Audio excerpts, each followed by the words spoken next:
आपने उनको कहाँ पर रखा? जाकर वजू खाने में फेंक दिया, और क्योंकि वो बाबा भोलेनाथ का शिवलिंग था तो वहां पर आप जो है हाथ पांव धुलते रहे, आप वहां पर कुल्ला करते रहे, आप बाबा भोलेनाथ के साथ इस तरह का व्यवहार करते रहे। नहीं, कुल्ला उसमें नहीं होता, उसमें घुसा पड़ा है। ये गलतफहमी दूर कर ले। देखिए अमन जी, रोकिए इनको। हाँ, मैंने एक एक करके, एक सम्मान पूर्वक, है ना असादी जी। ये आपकी मानसिकता कि आपके पूरे तबके से एक भी समझदार व्यक्ति नहीं निकला। वहाँ हजारों की संख्या में लोग जाते हैं आपकी तरफ से, एक भी ऐसा व्यक्ति नहीं निकला जो ये गलत हो रहा है, ऐसा नहीं होना चाहिए, ये ठीक नहीं है। आप दूसरे के धर्म को, दूसरे के आराध्य को इस तरह से अपमानित नहीं कर सकते। इस्लाम ने सिखाया था हमें। इस बात तो नहीं हो रही, बीच में समाजवादी पार्टी इस बात पर तकलीफ नहीं हो रही कि बाबा भोलेनाथ के साथ कैसा व्यवहार किया। तकलीफ इस बात से हो रही है इनका जो वोट बैंक है वो ना बिगड़ जाए, इनका जो तुष्टीकरण का खेल है वो ना बिगड़ जाए। अनुराग को ऑडियो दे दीजिए भाई, जो अनुराग बोल रहे हैं शलभ से बात। जो अखिलेश यादव जी ने बोला है, अमन जी, मैं बोल रहा हूँ, अरे आप जिम्मेदार कैसे, आप विधानसभा के चुने हुए सदस्य हैं, आप बताइए कि जो रिपोर्ट लीक हुई है सही है गलत है? हिंदुत्व का अपमान किया है, आप बताइए रिपोर्ट लीक हुई है सही है गलत है? ये आपका सफाया हो गया, जवाब नहीं दोगे, यही तो दिक्कत है। हिंदू धर्म का अपमान करते रहे तो कल नोट कर लीजिए, अरे बाबा भोलेनाथ ही आप लोग को खदेड़ेंगे, चिंता मत करो। बाबा भोलेनाथ डमरू बजाने वाले हैं, डमरू बजाएंगे, बोलेंगे ये जो आए हैं ना बीजेपी वाले, ये हमको झूठ, जनता मतलब भगवान की जनता है, ये इनको धोखा देके आइए, झूठ बोल के हम आपको रोजगार देंगे, महंगाई कम करेंगे, बेरोजगारी दूर करेंगे। उनको आपने जो झूठ बोला था डमरू बजाएंगे, डमरू, चिंता मत करो, समय आएगा जब भोले बाबा डमरू बजाएंगे कि हमारे बच्चों को किस तरह कोविड काल में हमारे बच्चे बिना ऑक्सीजन के तड़प तड़प के मरे हैं, बेरोजगारी से कैसे आत्महत्या की है, लॉकडाउन में किस तरह से पैदल चल चल की मौत हुई है, भूले नहीं है, भोले बाबा सब देखा है, चिंता मत करो, डमरू बजेगा डमरू, भोले बाबा एक दिन डमरू बजेगा तब पता चलेगा बीजेपी पता नहीं चलेगी कहाँ चलेगी। यही रखते रहो, संविधान पे तो विश्वास है नहीं, ऑडियो नहीं क्लियर जा पा रहा है भाई, ऐसे लोग ट्वीट कर रहे हैं ऑडियो क्लियर नहीं आ रहा है। एक मिनट रुकिए, एक एक करके। अनुराग, फाउंटेन पर मोहर होती तो रिपोर्ट लीक की आपत्ति नहीं होती है।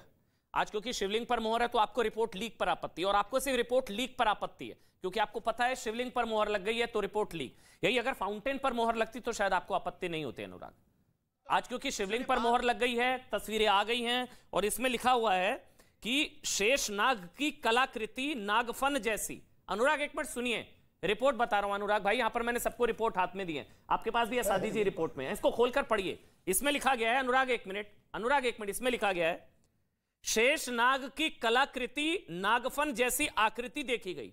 मस्जिद की दीवार पर शेष नाग की कलाकृति, कमल की कलाकृति देखी गई। पुराने मंदिरों का मलबा जिस पर देवी देवताओं की कलाकृति, स्पष्ट रूप से कमल, शंख, घंटियां और ब्रह्म कमल की आकृति देखी गई।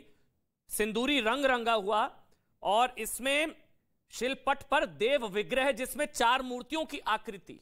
इसमें लिखा गया है खंडित देव विग्रह जिस पर 4। ये मस्जिद में तो नहीं होता भाई, कुछ नहीं बचा है अब। अमन चोपड़ा जी बोलो, उनको बोलो। अरे मैं बोलूं? हाँ बोलिए। फिर मैं आ रहा हूं। क्या पान भी हिंदू मुसलमान हो जाएगा?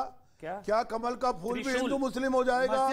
अरे फूल है, पान है, बिल्कुल होते हैं। अरे हर फूल पत्तियों को आप मजहब के चश्मे से देखेंगे तो क्या हमें हिंदुस्तान का हर चीज को बांटना पड़ जाएगा? फल सब्जियों को भी बांटना पड़ जाएगा, खाने के पान को भी बदलना पड़ जाएगा, कमल के फूल को भी बांट देना पड़ जाएगा। काम कीजिएगा, देश की जनता देख रही है, आप सबके सामने बोलिएगा। ये सारी चीजें हिंदुस्तान के किसी मस्जिद में हिंदू, ये सारी वस्तुएं, ये सारी चीजें जो हमारे धार्मिक चिन्ह हैं, क्या देश के किसी मस्जिद में है? आप हिंदुस्तान की बताओ ना, क्या किसी भारत की अखंडता देश की मस्जिद में है? किसी में काम कीजिए, देश की किसी मस्जिद में है क्या जनाब? ये पान और इस पर मत कीजिए कमल का फूल। झूठ की भी बढ़ने लगेगा। झूठ कमाल है, इतना झूठ नहीं बोलना चाहिए इंसान को, इतना झूठ नहीं बोलना चाहिए। अगर मुझे नहीं पता जनता के साथ, देश के साथ। अतीकुर रहमान के पास जा रहा हूँ, अतीकुर रहमान के पास जा रहा हूँ। अब हो गया सादी जी। अतीकुर रहमान, एक मिनट बार हूँ। अतीकुर रहमान, मूर्ति पूजा, एक मिनट, मतलब आप में तो निराकार माने जाते हैं और पूजा तो होती नहीं है, अगर मैं गलत नहीं हूं तो। मूर्ति मतलब निराकार हैं, तो भगवान की मूर्तियां, मंदिरों की देवी देवताओं की मूर्तियां, शेष नाग की कलाकृति, ये सब होता है मस्जिद में? मतलब मेरे को नहीं लगता है। आप असादी जी कह रहे हैं कि हो सकता है, होता है कोई नहीं, फिर गलत चलेगा। मैंने पान, केवल पान और कमल के फूल को कहा है। अतीकुर रहमान, आप भड़काइए मत। अतीकुर रहमान, उसके बाद मैं आ रहा हूं आपके पास। पहले अतीकुर रहमान। अमन भाई, हमने जो हिंदुइज्म पढ़ा है वो राजा राम मोहन रॉय से पढ़ा है, रविंद्रनाथ टैगोर से पढ़ा है, सर्वपल्ली राधाकृष्णन से पढ़ा है, जिसमें कोई मूर्ति का जिक्र नहीं है। हिंदू भाई भी वेदा के अनुसार मैं समझता हूँ वो निरंकारी हैं। अल्लामा इकबाल ने 4 लाइनें इसके ऊपर बड़ी खूबी लिखी है, शायद सब लोग सहमत होंगे इससे, कि पत्थर की मूर्ति में समझा है तू खुदा है, खाके वतन का मुझको हर जर्रा देवता है। आज ये वक्त आ गया है अमन भाई कि हमको हिंदू मुस्लिम यूनिटी अगर हमने सबसे सर्वप्रिय नहीं रखी तो हमारा देश बिखर सकता है। 21st सेंचुरी के चैलेंजेस से जूझने के लिए, लड़ने के लिए, कोविड जैसी इन्फेक्शियस बीमारी की लड़ने के लिए साइंटिफिक टेम्परामेंट ज़रूरी है। आस्था, हमारी फेथ, हमारी मान्यता, मेरा यकीन, मेरा अकीदा, मेरी मस्जिद, मेरे मंदिर, मेरे अगर घर तक रहे तो किसी को कुछ फर्क नहीं पड़ेगा। हिंदुस्तान को तरक्की की राह पर चलने दीजिए। हाथ जोड़कर आप लोगों से विनती है, इस तरह का माहौल तैयार करिए कि हमारा युवा अपने आप को इतना सक्षम बना ले, इतना सक्षम बना ले कि चाइना क्या, पाकिस्तान क्या, तमाम उन शैतानों से लड़कर उनको मुंह तोड़ जवाब दे, सिर्फ और सिर्फ साइंटिफिक टेम्परामेंट से। उसके आगे अगर जुडिशरी के पास कोई जाना चाहता है तो जाए, पॉलिटिसाइजेशन ना करे इसका, अपने मैनिफेस्टो को साफ रखिए। एक अच्छी चीज है अतीकुर रहमान, बहुत अच्छा लगा भाई, ये बहुत अच्छी बातें होती हैं, गंगा जमनी तहजीब, भाईचारा, मिलन, ये सब बहुत अच्छी चीज है। मैं भी मानता हूं इन चीजों में और आप मानते हैं, मैं लगातार आपसे डिबेट करता हूं।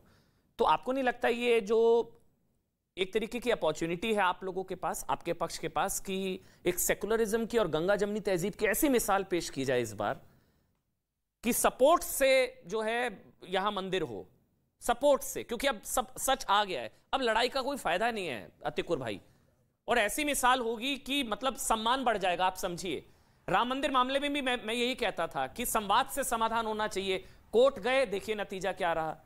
यहां पर भी अब सबूत मिल गए, अब आप नहीं डिनाई कर सकते, अब आप नहीं कहेंगे कि नहीं वो फाउंटेन है, वो शिवलिंग है, और ये मस्जिद की दीवार मंदिर, आपको भी पता है, अंदर से दिल पर हाथ रखकर आपको भी पता है कि हाँ औरंगजेब ने तोड़ा और ये मंदिर ही था। अब आपके पास एक मौका है, यकीन मानिए बहुत अच्छा मौका है, एक ऐसी मिसाल पेश करने का सेकुलरिज्म की, गंगा जमनी तहजीब की, कि हां अब ये सौंप देना चाहिए, अब कुछ नहीं बचा है लड़ाई में, पकड़े गई है चोरी, पकड़े गए हैं, छोड़ दीजिए। बताइए अगर मैं गलत कह रहा हूं, सारी नफरत की दुकानों पर ताला लग जाएगा और हिंदू मुस्लिम एकता की ऐसी मिसाल पेश होगी। बताइए अगर मैं गलत कह रहा हूं। अमन भाई ये बहुत मुमकिन है, बिल्कुल। इस मुमकिन के लिए हमको वो राहें बनानी पड़ेंगी जो हिंदू मुस्लिम एकता को बढ़ावा दें। क्या पिछले 8 सालों में मोदी सरकार ने वो राहें पैदा की? क्या माइनॉरिटीज के साथ में वो रुख रखा, वो स्वभाव रखा? क्या तो ऐसा नहीं हुआ कि आप ही के पैनल पे? अतीकुर भाई 8 साल से नहीं हुआ कब्जा। अमन भाई कंप्लीट कर लेने। नहीं अच्छा, मैं गलत बोल रहे थे, आपने बोला 8 साल में हुआ है, तो मैं आपको कहूंगा कि आपके तत्व ही जगह पे नहीं है। नहीं आप कह रहे हैं कि 8 साल से हुआ है, ये तो 350 सालों से इंतजार है। ये कब्जा तो बहुत समय से अतीकुर भाई, ऐसा नहीं है कि अभी 8 साल में हो गया, अब नाराजगी है इसलिए नहीं। मैं आपको यकीन दिला रहा हूँ। जी बिल्कुल, हाँ बोलिए। अमर भाई मैं आपको यकीन दिला रहा हूँ कि आपको मुसलमानों का बड़ा दिल दिखेगा। अच्छा, बहुत जरूरी है ये बड़ा दिल दिखना। इसके लिए पहला कदम बढ़ चुका है बहुत सारे डायरेक्शंस में। अब सिर्फ मोदी सरकार को ये करना है कि माइनॉरिटीज को वो एश्योरेंस दे दे जो सरदार वल्लभ भाई पटेल ने दिया था 1947 में, जो महात्मा गांधी ने पूरे देश को दिया था, जो जवाहरलाल नेहरू ने पूरी दुनिया को दिया था। अच्छा, आप उन्हीं लोगों को बदनाम करके ये आप तवक्को रखते हैं हमसे कि हम बड़ा दिल दिखाएं? किसको बदनाम? मैं औरंगजेब को बदनाम कर रहा हूं, आपके पर्सनल ले रहे हैं भाई। नहीं ट्रैफिक नहीं हो सकती। तुम मुझे एश्योरेंस दो, मैं तुम्हें मंदिर दूंगा, ऐसा थोड़ी ना है। तुम मुझे सम्मान दो, मैं तुम्हें मंदिर दूंगा, ऐसा थोड़ी ना। ये कोई शर्त रख रहे हैं क्या? और मैं औरंगजेब को बदनाम कर रहा हूं अतीकुर भाई, आपको तो मैंने कुछ नहीं बोला, मैंने तो आपको कुछ नहीं बोला, मैं तो वो क्रूर औरंगजेब के खिलाफ बोल रहा हूं। पर आके बीजेपी के कोई नहीं बोल रहा, मुसलमानों के खिलाफ किसी ने एक शब्द नहीं बोला। ये लड़ाई हिंदू और मुसलमानों की है ही नहीं भाई, ये लड़ाई आक्रांता और हिंदुस्तानियों की है। क्या आपके पूर्वजों की लड़ाई है, ये हमारी लड़ाई है, हिंदुस्तानियों की लड़ाई है। ये आक्रांताओं से लड़ रहे हैं हम। हिंदू वर्सेस मुस्लिम है ही नहीं अतिकुर भाई। उस वक्त में कोई संविधान नहीं था, तो अब है। Human rights. चलिए अब चक्रपाणी महाराज की एक टिप्पणी ब्रेक पर जाने से पहले। चक्रपाणी महाराज लॉ अबाइडिंग बन जाइए। चलिए चक्रपाणी महाराज वो कह रहे हैं कि भाई उस तरह का सम्मान और एश्योरेंस अगर मिले तो वो हाथ बढ़ा सकते हैं। मतलब वो कह रहे हैं तुम मुझे सम्मान दो, मैं तुम्हें मंदिर दूंगा। सवाल इस बात कहाँ ले जाते हैं जी वो कह रहे हैं अतिकुर रहमान जी को ये बात समझना चाहिए कि विश्व में भारत ही एक ऐसा देश है जहां पे उत्पीड़न किसी का होता है तो बहुसंख्यक वर्ग का, और किस बहुसंख्यक वर्ग को बता रहे हैं, हिंदुओं को बता रहे हैं और मानवता की पाठ पढ़ा रहे हैं। जो हमारा सनातन जो वसुधैव कुटुंबकम की बात करता है, पूरे विश्व को परिवार मानता है, और ये भाईचारा की बात करते हैं। भाईचारा इनका ये है कि मैं इन्हें भाई समझूं और ये मुझे चारा समझ के खाते रहे, ये मुझे चारा समझ के मेरे मंदिरों को तोड़ते रहे। 1193 में आप देखो कि मोहम्मद गोरी किस प्रकार, अरे सुनो, मोहम्मद गोरी आता है और लूटता है काशी को, 1600 ऊंट पे सोना लाद करके लेके जाता है।